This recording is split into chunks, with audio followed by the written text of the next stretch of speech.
Ringkasan kecelakaan. Kejadian satu orang karyawan tewas tersengat listrik saat melakukan inspeksi kabel listrik pada lokasi proyek struktur stasiun heat exchanger di pusat pembinaan kewirausahaan yang sedang dibangun. Kronologi kecelakaan. Pada 1 Juli, Pai membawa Wang dan Lan menuju pusat pembinaan kewirausahaan untuk melakukan pemasangan plat struktur di stasiun heat exchanger. Dikarenakan lokasi pengerjaan tersebut tidak memiliki power supply, Pai melakukan modifikasi pemasangan kabel listrik sementara waktu berjarak 120 meter dari stasiun heat exchanger. Dikarenakan jaraknya terlalu jauh, tidak ada kabel yang sesuai panjangnya. Pai menggunakan 3 buah kabel yang berbeda untuk disambungkan ke lokasi proyek tersebut.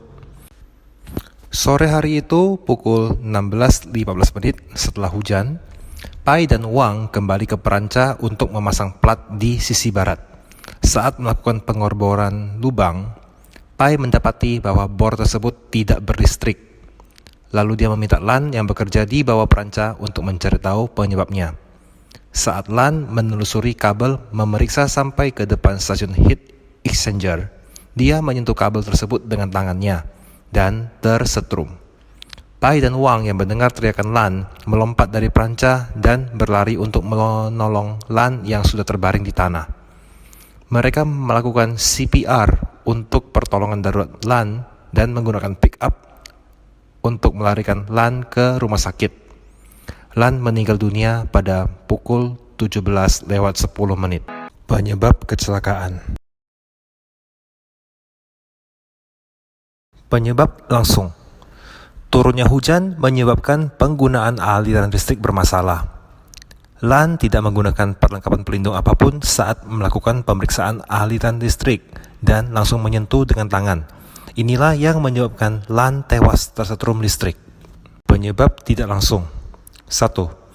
Manajemen penggunaan listrik perusahaan yang tidak teratur. Melanggar aturan standar keamanan penggunaan listrik darurat lokasi konstruksi.